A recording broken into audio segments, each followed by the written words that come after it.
선생님께서도 평가 같은 것들을 많이 진행을 하시게 되는데 이 평가를 어떻게 해야 될지에 대한 고민들이 많습니다. 그래서 평가 같은 경우에는 뭐 단원 평가라든지 형성 평가라든지 여러 평가들이 있죠. 자, 클래스팅에서는 여기에 나와 있는 것처럼 맞춤 문제, 학생 개별 수준에 맞춰서 다 다른 문제를 줄 수 있는 기능과 그다음에 동일한 문제, 학생들마다 똑같은 문제를 줘서 실제로 어떤 개념을 아이들이 잘 모르는지 확인하는 그런 동일한 문제 기능, 그 다음에 평가 단위로 틀렸던 문제들을 다시 배부하면서 학생들이 오답을 정복할 수 있도록 도와주는 오답 다시 풀기 기능, 그리고 선원술 평가가 많이 중요해졌죠. 그런 선원술 평가를 이제 자동화할 수 있는 기능들이 제공이 됩니다. 그래서 학습 관리에 가시게 되면 이 네 가지 기능을 살펴볼 수가 있는데 실제로 어떻게 배부를 할 수 있는지 한번 살펴보도록 하겠습니다. 자, 선생님께서는 학습 관리 화면을 들어가시게 되면 말씀드린 것처럼 이렇게 네 가지 평가를 선택을 할 수가 있는데 가장 먼저 살펴볼 게 맞춤 문제입니다. 맞춤 문제를 눌러보면 보시는 것처럼 여기에 물음표를 제가 올려볼게요. 그럼 학생 개별 수준에 맞는 난이도의 문제가 출제되며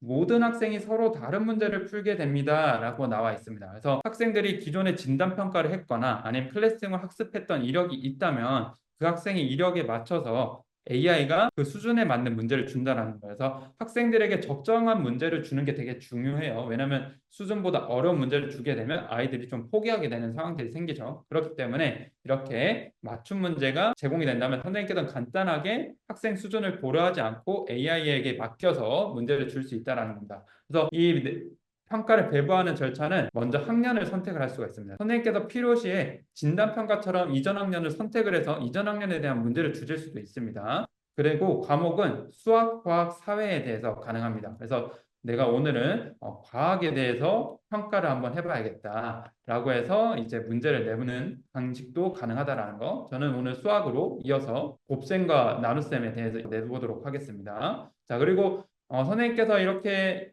과목까지 정했으면 단원, 중단원, 소단원 순으로 선생님께서 선택을 하실 수가 있는데 소단원 단위로 선생님께서 문제를 낼 수 있기 때문에 오늘 배웠던 개념에 대해서는 아이들한테 문제를 내실 수도 있는 겁니다. 그래서 그 소단원을 선택 혹은 핵심 개념을 선택을 하고 몇 문제를 낼 건지만 정해주시면 되는 겁니다. 이거 두 문제, 이거 두 문제 이렇게 내겠다. 라고 하면 이제 평가를 어떻게 낼지 정해진 거고 그 다음에 공개 방식은 그래도 아무래도 평가니까 모든 문제를 다 풀고 나서 공개를 해야겠다라고 한다면 이렇게 정해주시면 되시고 평가면 같은 경우에는 제가 추천하는 방식은 날짜를 좀 정해놓으면 선생님께서 나중에 확인하시기 좀 편합니다. 그래서 3월 20일에 어떤 걸로 할까요? 오늘의 미션이라고 할게요. 네, 오늘의 미션 1로 해서 내보도록 하겠습니다. 그럼 배부 대상은 선생님 반에 있는 학생 모든 학생한테도 가능하고요. 특정 학생한테도 가능합니다. 그래서 저는 일단 모든 학생한테 낼 거고 배부할 클래스를 추가도 할 수가 있어요. 무슨 말이냐? 교과 전담 선생님 같은 경우는 여러 반을 들어가고 고등학교 선생님 같은 경우에도 여러 반 들어가시죠. 그렇기 때문에 여러 반에 대해서 평가를 낼 수가 있습니다. 그래서 지금 디지털 초는 이미 냈으니까 연수 클래스라는 클래스에서 제가 몇 명한테 낼 건지 이렇게 추가해서 동시에 낼 수가 있습니다. 물론 냈던 평가를 다시 복사해서 다른 반에 낼 수 있는 기능도 있습니다. 그건 조금 이따 설명드릴게요. 그 다음에 예약도 가능해요. 그래서 내가 오늘 지금 낼 건지 아니면 내일 몇 시에 나가게 할 건지 이런 것들도 설정이 가능합니다. 그래서 평가 자동화에 아주 도움이 많이 되는 거죠. 그다음 모든 것들이 다 정해졌다면 이제 배부하기 버튼을 누르시면 평가는 바로 배부가 됩니다. 실제로 내보도록 하겠습니다. 배부하기를 완료를 했고 그러면 학생들은 어떻게 참여하는지 한번 살펴볼게요. 학생 입장에서는 이 왼쪽에 있는 AI 러닝 클릭을 하시게 되면 AI 러닝의 이제 홈 화면으로 넘어가게 됩니다. 그 다음에 나의 학습 현황을 들어가 보시면 앱 같은 경우에는 이렇게 평가가 등록이 됐다라는 것을 볼 수가 있습니다. 이거를 누르게 되면 바로 학습에 참여를 할 수가 있게 되어 있어요. 네, 그래서 선생님께서는 간단하게 네, 할 수가 있는 거죠. 암산이 안 됩니다. 암산이 안 되고 일단 저 아무거나 입력을 한번 해서 넘어가 보도록 할게요. 자, 그리고 내가 평가하다가 중간에 종료를 했다라고 했을 때도 이어서 풀었을 때는 기억을 해가지고 지금 2번부터 풀 수 있게 연결을 해주게 되어 있습니다. 자, 2번부터 나오는 거 보실 수 있죠. 이렇게 문제를 쭉 풀어보겠습니다. 네, 이거는 맞춤 문제이기 때문에 학생들마다 기존에 학습했던 이력에 따라서 다르게 추천을 해주게 되어 있고요.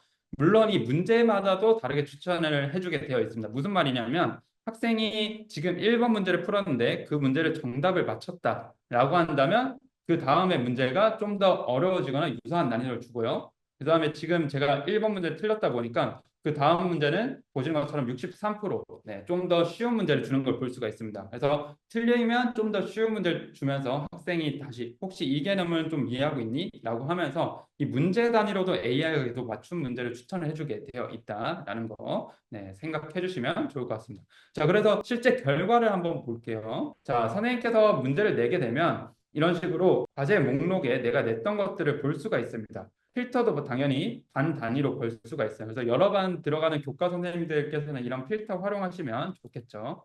자, 그래서 지금 제가 보니까 오늘의 미션은 지금 3명이 응시를 했다라는 걸 볼 수가 있죠. 그래서 상세 보기를 눌러서 들어가 보도록 하겠습니다.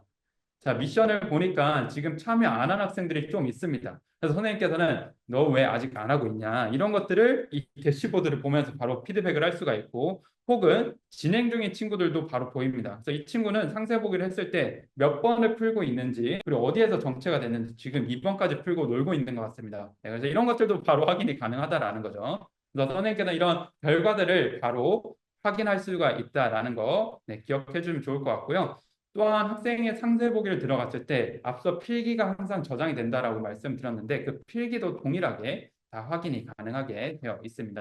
자, 그래서 선생님께서는 이 맞춤형 문제 같은 경우에는 다 문제가 다르기 때문에 물론 정오답표를 제시를 하기는 하지만 이 의미 있는 해석을 하기는 힘듭니다. 말씀드린 것처럼 다 다른 문제이기 때문에 그런 부분이 있죠. 그래서 상세 보기를 제가 한번 눌러볼게요. 두 개를 띄워야지 좀 의미가 있겠죠. 자, 이 친구와 이 친구가 동일하게 네 문제를 받았는데 문제가 다른 걸 볼 수가 있고 받은 문제의 난이도도 다른 걸 볼 수가 있습니다. AI가 학생의 수준에 맞춰서 모두 다 다른 문제를 준다라는 게 방금 저희가 같이 체험했던 맞춤 문제 기능입니다. 그리고 이 결과에 따라서 선생님께서는 오답 다시 풀기를 배부를 하실 수가 있고요.